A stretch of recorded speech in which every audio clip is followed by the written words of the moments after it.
बिस्मिल्लाहिर्रहमानिर्रहीम। शुरू करता हूँ अल्लाह के पाक नाम से जो बड़ा मेहरबान नहायत रहने वाला है। देखती आंखों और सुनते कानों को अस्सलाम वालेकुम। बहनों, भाइयों, दोस्तों और बुजुर्गों, आज हम इस मुकद्दस तरीन जगह की मालूमाती वीडियो में हम बगदाद इराक में रूहानी और तारीखी अहमियत की हामिल मस्जिद काज़मिया को बयान कर रहे हैं। दूसरा हिस्सा उसका बयान कर रहे हैं। हिंदुस्तान में इसकी इब्तिदा, तमीराती अंदाज और इसकी दीवारों के अंदर पेश आने वाले मुख्तलिफ तारीखी वाक़यात का अहाता करती है। हम बयान कर रहे हैं कि किस तरह यह मस्जिद मुकामी और बैन अवी इस्लामी बरादरी के लिए ईमान और लचक की अमान बन गई है। इसकी तारीख हम दो हिस्सों में बयान कर रहे हैं और ये इसका दूसरा और आखिरी हिस्सा है। 8 अप्रैल 2009 को मस्जिद के करीब प्लास्टिक के थैले में रखे हुए बम के फटने से 7 अफराद जान भाग हुए और 23 जख्मी हो गए। इस वक्त इराकी हकाम ने आवाम को खबरदार किया था कि वो मुल्क में हमलों में इजाफे की तवक्को रखते हैं। 7 मई 2016 को ट्रिपल कार बम का सिलसिला शुरू हुआ। कम से कम 21 ज़ायरीन हलाक हुए और 45 जख्मी हुए और ज़ायरीन इमाम मूसा काज़िम अलैहिस्सलाम की शहादत की याद मना रहे थे। धमाकों के फौरन बाद दहशतगर्द गिरोह दाइश ने जिम्मेदारी कबूल कर ली। इराकी सिक्योरिटी फोर्सेज ने इराक के मुख्तलिफ हिस्सों से रवायती तौर पर पैदल सफर करने वाले ज़ायरीन के खिलाफ हमलों के पेश नज़र बगदाद की बड़ी सड़कों को बंद कर दिया और इस तकरीब को हुकूमत मुखालिफ मुजाहरों को रोकने के लिए इस्तेमाल किया गया। आज मस्जिद पूरी इस्लामी दुनिया से आने वाले ज़ायरीन के साथ मसरूफ रहती है और इसे एक खूबसूरत इस्लामी तामीराती निशान समझा जाता है।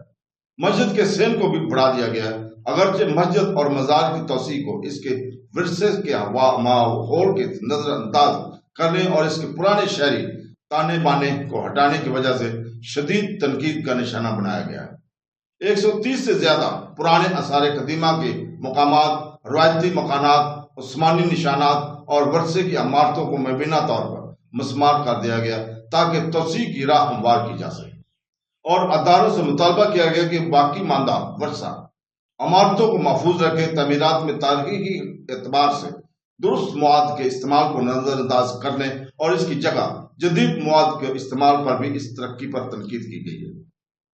तो दोस्तों, मस्जिद के मरकजी सेन और इसके आसपास के कमरों की खस्ता हाल ढांचे की मरम्मत का काम 2007 के इख्तिताम से पहले 4 माह पर मुहित 3 मरहलों में किया गया। दीवारों और छतों की मुख्तलिफ कमों के साथ साथ पूरी मस्जिद में बिजली की तारों की देखभाल, अंदरूनी ढांचा मुकम्मल होने के बाद फर्श और दीवारों को फिर मुख्तलिफ किस्म के संगे मरमर से जोड़ा गया। मस्जिद की कोटिंग यूनिट्स को ताज़ा करने के लिए 2008 के आखिर में शुरू हुई और 28 नवंबर 2008 को नए वाटर फिल्ट्रेशन यूनिट लगाए गए। मस्जिद में ख्वातीन के नए दाखिले दरवाजे यानी बाबुल कमिया की तामीर 208 के अखायर में शुरू हुई। मस्जिद में नए कमरों की तामीर के काम के साथ साथ हज्जाज कराम को ताजगी फराहम करना था। 2003 में इराकी सदर सद्दाम हुसैन के ज़वाल के बाद मस्जिद की इब्तिदाई मरम्मत से एक मस्जिद के दाखिली दरवाजे की मरम्मत थी जिसे बाबुल किबला कहा जाता है। गेट और बैरूनी दीवार को मुकम्मल तौर पर बहाल करना पड़ा क्योंकि वो सख्त नजरअंदाजी का सामना कर रहे थे और सितंबर 2006 के शुरू होने के बाद इसे मुकम्मल होने में 7 माह लगे। मोहम्मद ताक की कब्र पर सुनहरी गंबद मार्च 2008 में मोहम्मद और इनके औलाद जाफर सादिक की सालगिरह की तकरीबात के दौरान इसे दोबारा सुनहरी करके अवाम के सामने पेश किया गया। मूसा काज़िम की कब्र पर गुंबद की मरम्मत का काम अगस्त 2008 के अव्वल में हुसैन इब्ने अली, अब्बास इब्ने अली और अली इब्ने हुसैन की सालगिरह की तकरीबात के दौरान शुरू हुआ था। मुस्ततील शक्ल में मस्जिद का अरवरदा भी शामिल है। जनूब में शिमाल तक 140 मीटर और मगरब में मशरक तक 135 मीटर है। इसमें एक सेन, मरकजी मस्जिद, दीवारों है और जो मस्जिद की हिफाजत करती हैं। हर दीवार के दरमियान में दरवाजे के साथ छोटे कमरों पर मुश्तमिल है। बैरूनी मस्जिद की दीवारों में आधे खुले हुए ऐवान और दीनी अलूम के तलबा के लिए खुले कमरे भी हैं।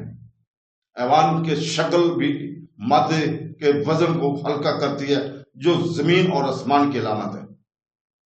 نماز گاہ میں دو مستطیل عمارتیں ہیں جو ایک دوسرے سے ملحق ہیں اور دونوں کے ارد گرد دالان سے جڑی ہوئی ہے۔ دو اہم مزارات تقریباً ترتیب کے مرکز میں واقع ہیں۔ مزار کے دو کمرے مستطیل راہداری کے ذریعے جڑے ہوئے ہیں جو 6 دروازوں کے ذریعے دونوں کمروں کو جوڑتا ہے۔ کوریڈور میں طاق اور الکوز ہیں جو تعمیر میں استعمال ہونے والے مواد کے وزن اور کثافت کو کم کرنے میں مدد کرتے ہیں۔ راہداری کی چھت ان دو کمروں کی چھت سے کم ہے جس میں مزار ہے، جس کے اوپر 2 گنبد ہیں۔ ایوان کو مختلف آرائشوں اور شیشوں سے سجایا گیا جو جنت کی علامت کے لیے استعمال ہوتے ہیں۔ مسجد کے 2 اہم گنبد مساوی طول و عرض اور 4 بڑے مینار ہیں، تمام 6 سونے سے لپٹے ہوئے ہیں۔ چھت کی اونچائی 25 میٹر ہے جس کے اندر سے اسلامی سجاوٹ اور قرآنی آیت سے مزید 2 گنبد لگے ہوئے ہیں۔ باہر سے دونوں گنبد خالص سونے کی 9000 اینٹوں سے ڈھکے ہوئے ہیں اور ان کے ارد گرد 4 مینار ہیں جو سونے سے ڈھکے ہوئے ہیں جو چھت سے 35 میٹر بلند ہیں، اور اس کے علاوہ گنبدوں کے ارد گرد مینار کی شکل کے 4 چھوٹے مینار بھی ہیں جن کی اونچائی 4.5 میٹر ہے۔